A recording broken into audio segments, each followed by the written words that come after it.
You do versus I do. Halloween Havoc. Wrestling fans, what's going on? It's Black Couch Booking here with another video, man. If you're new to this channel, welcome. Please like, comment, subscribe. Please turn on that notification bell, whether you're old or new. I'm gonna be dropping a lot of videos and you might not see the notification. I noticed that a lot of you guys who watch my videos consistently, you'll be watching the video like days after it already came out because you didn't get the update, and I know how that is. But if you're old to the channel, you already know the vibes. You already know we are in the month of December, which is Couchmas, and we are going crazy so far. Already got hella uploads, and we got a couple more to go to get to 25 uploads for the month of December, you know, for you guys. So let's get right into it, man. NXT deadline, what can I say? I enjoyed myself overall. I'll say that, get that out of the way. And let's go match by match and let's see if I could go in the correct order. So first things first, right? The Iron Survivor, men's Iron Survivor match. I'm gonna say this is my opinion. I like Javon Evans. I think Javon Evans is gonna be really great, really good. He needs to work on a couple of things, and this match really showed it for me. You know, him and Wesley starting off, Javon Evans kind of looked a little bit more greener than, you know, what you would expect him to be in that match. I didn't like the way he threw punches. It looked very weird, and like, you know what I'm saying, even if you're throwing fake punches as a grown man, your punches could look better than that. I would say he had a lot of missteps in the beginning when it was just him and Wesley. I will say that, and I'm being honest. And even the little interview, whatever he did after the match with Wesley backstage, he got to work on his talking as well. It doesn't feel natural. It feels very awkward and weird. But I like Javon Evans. I think Javon Evans is going to be a future star, and I really am looking forward to him growing in his career. So, but I just want him to become better and better and better. That's why I'm giving my constructive criticism. You know what I'm saying? I'm not an expert. I'm not this. As a fan watching, I don't like the way he throws punches. It looks very stupid. But I will say this. Nathan Frazier came in that match red hot. And you know what? I was never the biggest Nathan Frazier guy. The most interesting thing about him was his old theme song, Alive Again. That's one of my favorite theme songs ever. I wish he had that, but it is what it is. And Wesley is Wesley. Wesley's always going to be great. I mean, I think Wesley is, he's solidified, he's stamped. He could go to the main roster if they had something for him to do, but not yet. I don't want him to get lost in the shuffle because there's nothing for him to do, because Wesley is actually really talented. But like I said, man, not being tough on Javon Evans. Toward the end of the match, he got it back together, and we climbed out of the little penalty box, and he did his thing. And then the spots he started to do, I was like, okay, cool. This is the Javon Evans that I know. But in the beginning, it wasn't looking good. The crowd wasn't into it. But then when Nathan Frazier came in red hot like that, oh man. And yo, Ethan Page, more and more respect for him every time. Every time I watch him. He's literally one of the only other interesting opposition on NXT, besides a couple of other people who I'll talk about by the end of this review as well. You can say what you want, right? I think Ethan Page should be in the transfer portal and go to the main roster. Why? Well, he can give a Matt Striker type of vibe. If you don't remember who Matt Striker is, I know when he was in ECW, he had like the teacher kind of gimmick or whatever the case may be, and he was a heel. I think Ethan Page can do that for the main roster. I think his time in NXT is done, because like he said with his backstage promo, which is actually really good, he's like, it took me 18 years. It took me 18 years to get here, and after 18 years, I don't know where to go next. So I think that's kind of alluding to he's going to get traded to another brand, which I hope he does. I mean, he's been in the business for a long time. He won the NXT championship. And, you know, his time at NXT, some people don't got to be at NXT for a long time, especially if you got prior experience. Some people need to be at NXT for a long time if they got prior experience, because they don't know the WWE system. Ethan Page has blended into the system well, and I would love to see him go straight to the main roster, get into a program with whoever, you know what I'm saying? Take your pick. It could be the low card, but he would make it interesting. So shout out to Ethan Page. I used to hate Ethan Page, but he was good. And boy, the surprise of the match, Obafemi. Obafemi was the one who took out Eddie. Well, we don't know that, but that's what happened. So Obafemi came back. Happy to see him. A guy that I'm very high on. I love Obafemi. I'm one of the guys who thinks he is ready to go to the main roster. However, being on stream, having a conversation with OG, Expert Level Wrestling Podcast, go subscribe to his channel. He did, you know, he gave me some perspective, like just because you want someone to go, just because somebody is that good, like him doing more in NXT will build his profile even more. And I agree to that. Obafemi staying in NXT, right? That would definitely help him to build his accolades up. He already the longest reigning North American champion. He won the Iron Survivor match, by the way. Match was pretty good. Out of 5, I would definitely give it a I would give it a 4 out of 5. Obafemi, I loved what he was doing out there, looking as dominant as ever. But still, he no selling, but not no selling like ridiculously. Like him no selling makes sense. It took multiple people to take him down. Him and Jacob Fatu no sell the best to me because it's logical, and it's not like they're no selling and they're not moving at all. They're just not going down. They're still they're popping back up and standing up. So I can deal with that. So I'm cool with that. I would say this, Trick Williams. Trick Williams.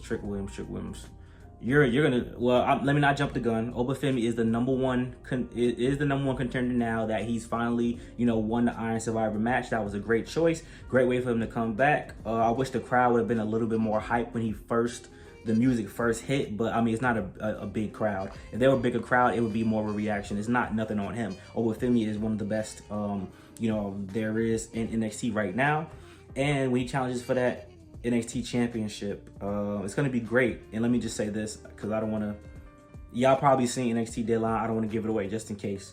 Let's say Trick Williams beat Ridge Holland. I keep adding things to Obafemi to build his character. He's not just this dominant guy. Like the little side interaction he had with Nikita Lyons was a good way to build his character. It's not like they wasn't in a relationship that didn't turn into a gimmick. Nothing came from that, but just him having that interaction with her just build his personality a little bit more. I think something else that could build his personality, if Trick Williams did win the championship match, hypothetically, right? What if Obafemi tries to get in his head by trying to mess with Lash Legend? Now, I do think Lash Legend, Jakara Jackson are going to be transferred to the main roster, but let's say that they're still in NXT. I think that would be a good point to throw Trick Williams off of his game or whatever the case may be, even though quote unquote he broke up with Lash Legend on screen, but then he could get jealous again. That could be a good story point, and that could add more character to Obafemi, that he's willing to do whatever it takes to get the edge because he knows he's physically more imposing than Trick Williams. But Trick Williams is no rookie. Trick Williams is a two-time NXT champion for a reason, so he got to get the upper edge by doing the more psychological thing, just like he really had Tony D'Angelo in his head as well. I think that would be a good thing for Obafemi to do. Overall, good match, 4 out of 5. And if Ridge Holland won, he'll just whoop Ridge Holland's ass. Okay. Which brings me to this next match. A match that I'm looking forward to discussing with you guys. A match that I am not going to be biased about at all. I have no reason to be biased. I'm just going to call it straight down the middle and say what it is and what it was. This was great. Lola Vice versus Jada Parker was great. We're spoiled with NXT that they give us special matches. We've gone many years on the main roster just having regular tag team matches, regular one-on-ones, triple threat matches, but nobody gets a table. Hella regular matches, stupid matches. The only time we'll get a special match is if it's at a PLE, if it was at Hell in a Cell, Money in the Bank, Elimination Chamber. NXT is spoiling us with these special I'm about to die. These special matches, guys. Like trust me and believe me when I say that they're spoiling us with these special matches. And the underground match really fit Lola Vice. I would have been perfectly fine if Lola Vice just came out. As soon as she came out and hit her with the knee like she did in the beginning, she just knocked Jada Parker out. I think that would have made her look even better than she did look, and I think it would have been realistic. This is somebody who's 4-1 record MMA against a soccer player, so her just flat out knocking her out and squashing her, or they could have literally took the Conor McGregor versus Jose Aldo type of finish and did it like that. That would have been cool for me as well. But I mean, I like the match, man. I think it wasn't sloppy. They was moving fluently. Jada Parker actually showed a lot in that match, and I will say I'm gonna give this match a I'm gonna also give this match a 4 out of 5, my opinion. And I'm not saying that because they look good, they got big cheeks. I really did enjoy the underground match. It wasn't too slow. It was moving along. It wasn't too much staggering or nothing like that. I will say they need to run it back one more time in a whatever match. They had a hardcore match. They had a underground match. I think they should have a steel cage match. and whoever wins should be #1 contender for the for either the North American Championship or the NXT Women's Championship. I think that should be the end of their story, because their story is interesting enough to the point where I think they should be elevated to a higher profile, because they have a low card feud, but it's feeling like an upper mid card feud, in my opinion. Their feud is more meaningful than the men's tag team division right now. So I think they should be rewarded for that. Whoever wins, you get a shot at the title. You get a title shot, and whatever the case may be. I think that should be the case, in my opinion. And I enjoyed the match, man. I did enjoy the match. And shout out to Lola Vice, man. Shout out to Lola Vice, and shout out to Jada Parker. Jada Parker is really one of the best talkers in NXT, men and women. She just feels so natural. It just comes across. I believe you when you say you're gonna whoop her ass. I believe you. But don't sleep on Lola Vice. Lola Vice showed some good intensity. She wasn't just shaking it and shaking and twerking and shaking and twerking and shaking and twerking and shaking and twerking. She was doing what she's supposed to do. She came off vicious. And you can book a vicious woman even though she looks really, really good. It's not rocket science. Maybe they can do for her what Shayna Baszler was supposed to be initially, you know. So we'll see how that goes. Another surprising match for me. The tag team match to me was actually pretty good. I didn't care because I don't know who Timu No Way Jose is and Timu Randy Orton are, but I know them now. Shout out to them. Shout out to their whole stable. That's actually a really cool stable. You got Charlie Dempsey, you got Vince Sinclair, and then you got both of them. I gotta learn their names again, Tavion and Baby Randy. But good match, man. Good match. Even though they took the L, I will say that their profile has elevated a little bit. And I will say this, like I said, Nathan Frazier, I might really have to start paying a little bit more attention to Nathan Frazier. I kind of want them to split up now. That maybe they lose to Out the Booty. Out the Mud, because they are, I'm trying not to curse, they are booty cheeks. But I think Out the Mud could really use those tag team championships. But Nathan Frazier, man, I didn't know he was that good. I'm not gonna lie, he's really good. And Axiom, of course, Axiom is good. Axiom is one of the best masked guys that is like not really associated with LWO, Rey Mysterio. He's not really associated with being a luchador per se, in my opinion. I don't think that's how people associate him, but he's one of the best. He was doing some good stuff, and I actually like Axiom now. I thought he was just generic mask guy number 5. But him and Nathan Frazier, the odd pairing, has worked out very, very well.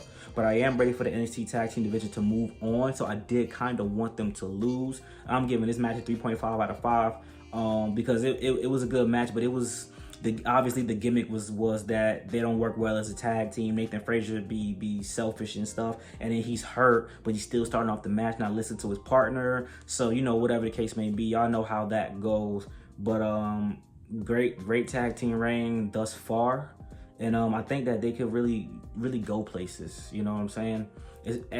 Individually, I can see Axiom being the Speed Champion. I would love for him to be Dragon Lee. I can see Nathan Frazier having good matches with a guy like Dragunov on the main roster, having a good match with a Braun Breaker, not beating him for the strap, but just having a good match and looking good. I can see Nathan Frazier. I like Nathan Frazier's gear. I like his presentation now better. He needs to go back to the old theme song though, but they ain't gonna pay for the rights for that because they'll be cheap, even though they got billions of dollars. So it is what it is. 3.5 out of 5. And guys, it's my opinion because I already know people, you're ranking this higher than the Underground match. It's what I enjoyed, and I gave you my reasoning for why I enjoyed it. Relax, like, you know what I'm saying? This one, right? So the placement of the matches is very telling, but I'll get to that at the very end. Trick Williams versus Ridge Holland. They really did a number on Ridge Holland, bro. Like, he was really about to get the Madcap Moss. Now, when I say he was about to get the Madcap Moss, remember when Madcap Moss and Baron Corbin finally split up, that he was on his own. They was giving him stuff to do, and it looked like he was going to be a mainstay, but then he fell to obscurity. We thought he was going to do stuff with Emma on screen, but that didn't happen. He got released. So I thought Ridge Holland was going to be another Madcap Moss type of story, and I started to like Madcap Moss, which is ridiculous because that's a stupid name. Should have just stayed Riddick Moss. But Ridge Holland, great opposition. I actually thought he was gonna win, which I should have known that he wasn't after Obafemi won the Iron Survivors match. But before me knowing that, I thought Ridge was gonna win because I thought Trick was gonna get the call up to go transfer to SmackDown. I genuinely thought that was gonna happen because they could use some more mid-card guys for that United States Championship, and maybe him and Carmelo Hayes do something. But apparently, obviously, he won. I will say I thought the rope thing, where his neck got caught in between the ropes, was unnecessary. Because you know how social media is. The first comment I saw on Instagram, man, this guy Ridge, man, he just can't stay away from people's necks. Like, you know what I'm saying? Like, I thought it was unnecessary to do that. But whatever the case may be, cool match. I'm gonna get that one a 3.75 out of 5. I thought it was serviceable. It wasn't my match of the night. It wasn't my favorite match. And I think it's very telling that that match wasn't the main event. I mean, obviously the Iron Survivor matches are longer, but I mean, we've been in that situation before. But I just think that the match is placed where it was supposed to be, because it was all right. It was cool. It was cool. I think Trick Williams had better matches with Ethan Page, in my opinion. But that's that. So yeah, cool. Cool. Almost it could have been a 4, could have been 3.5. I'm gonna go with 3.75 out of 5. And then match of the night, of course. I mean, obviously match of the night. The Iron Survivor, the women's match. My pick didn't win. I can't be right all the time. I don't run the company. Julia is great. Julia is really, really great. She's good in the ring. And I will say this about Julia. I gotta say this about her and Ren Sinclair really quick. Ren Sinclair, right? She's so damn good. Ren Sinclair is so good. I really hope that they see what they have, because she gives off the Maxine Dupree and Thea Hale type of vibe, where she's supposed to be the girl that's unsure about herself, and she don't know if she could really hack it, and she gotta really, how am I gonna overcome blah blah blah blah blah. But obviously, Ren Sinclair and Maxine Dupree are hella tall. It really works well for Thea Hale because she's smaller than them. But I will say, Ren Sinclair, aside from her wrestling, which is really great, she sells that disbelief in herself, that, oh my gosh, I messed up, I'm making mistakes in the match. Like, the way she sells her facial expressions, and the way she sells how she is, frustrated and stuff like that, was a really, really good job in the match. She made the match that more enjoyable for me, and I really didn't even think she was going to be one of the people to watch in the match. So I like Ren Sinclair a lot. Julia, she showed that she's a multifaceted wrestler. She can do the high stuff. She can do the technical stuff. She can pick up Ren Sinclair and body slam her. She can pick up people and hit, you know what I'm saying? So Julia is definitely one of the most all-arounded talents on the roster, and her winning makes a lot of sense. Obviously, Stephanie Valkyrie, my favorite in NXT, she did her thing. She came out. I wish she didn't come out last so she could have more time in the match. Zarya is growing on me a little bit. I still think out of everyone in that match, her spots weren't the best for me. Her going through the table was a good spot, but that was her going through the table. You know what I'm saying? Like, they put her through the table. It's not like she did. So, like, her stuff wasn't all that to me. In the match, she was probably the least person that I was really paying attention to as far as all the action, but everybody else, I was really, really into it, really, really having a good time. But I mean, overall, it was a good match. This match, I'm gonna give a 5 out of 5. I enjoyed the women's Iron Survivor match. I will say that it had the same problem as the men's. Like, the beginning was slow, but they as a wrestling fan, they were doing like technical wrestling. They were locking up, they were doing chain wrestling and stuff like that. So understandable, but it was hella slow, not gonna lie. But then when Sol Ruka came in, she kicked it up just like Nathan Frazier. Sol Ruka, that rip, oh my gosh. that soul snatch. I was about to say Riptide. That soul snatcher was so. Those soul snatchers was so sexy in the match, bro. I love Soul Ruka a lot. You know what I'm saying? I really hope she's able to get just one belt before she moves up, because I do agree that that gimmick is gonna be hard to survive on the main roster. But wear it out at NXT. But a belt gotta come out of it, because she's too damn talented. She is amazing, bro. Like that 450. Oh, those 450. Oh my goodness. Everything about real quick, Nathan Frazier might have the sexiest 450 splash I've ever seen in my life. But Soul Ruka is great, man. I love Soul Ruka a lot. I'm really looking forward to seeing what they do with her. Even if she don't win a championship, give her a high profile or a good feud like you gave Jada Parker and Lola Vice. I think Soul Ruka and Vince Sinclair could run it up together in a meaningful feud. I think that would be nice to see moving forward. And 5 out of 5 for me.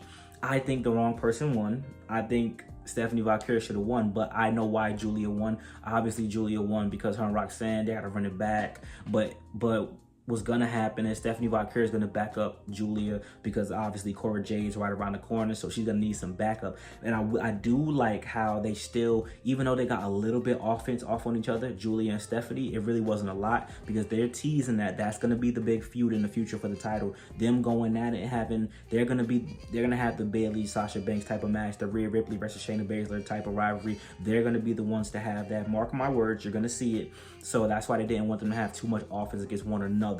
They got off on each other a little bit, but not to the point where it's just like when Bianca Belair and Jade Cargill met at the Royal Rumble. They had a good face off, but they didn't get to do anything. It's giving me that type of vibe, but we'll see how that goes. Overall, I enjoyed NXT Deadline. I almost wanted to say I enjoyed it more than Survivor Series, but Survivor Series, it's hard to enjoy this more because Survivor Series had the War Games stuff, and you know what I'm saying. But I did enjoy NXT Deadline. I'm not gonna do the averages. Overall, I will give it a 4 out of 5. I think Deadline was cool. I think the men's championship match could have been better. The tag team match was cool, but I think it would have been better if it was a multi-person tag team match. High key. I think because the tag team division itself is weak right now, and I think more people need to be able to showcase their talent. But I enjoyed the PLE overall. The men's Iron Survivor match was cool, but I definitely enjoyed Obafemi winning the most out of the match. And Nathan Frazier, he really did his thing. But I will say Javon Evans, he's coming, y'all. He's coming. Don't think I'm talking crap about him, bro. I want him to be one of the best. I already see what he can be. And Wesley might have a point. Said, bro, you gonna end up just like me one day. Hey, he might as well be. Maybe they'll put them as a makeshift tag team. Who knows? Whatever the case may be. I can see Javon Evans being a tag team guy with a tag team belt before he becomes, a solidified mid-card solo guy. So, like, comment, subscribe. Thank you for the love and support as always. Hope you guys enjoyed this video and this review today. What y'all think about Obafemi, Trick Williams, Lash Legend type vibe? What y'all think about that? Listen, he needs some personality. Don't unsubscribe. Obafemi's above the love story angle. It's not about the love story. It's about the mind manipulation. It's about the ultimate opportunities. Edge didn't love Vicky Guerrero. And Obafemi don't got to come out with Lash Legend. He's got to talk to her backstage with some of that Nigerian warrior Prince slang. That's all. But y'all let me know what y'all think, man. Thank you for the love, support as always. I'll talk to you guys later, man. Peace out. Enjoy. Couchmas is upon us. And you got another upload coming too. So be on the lookout for that. Okay. The sunlight really hitting for your boy.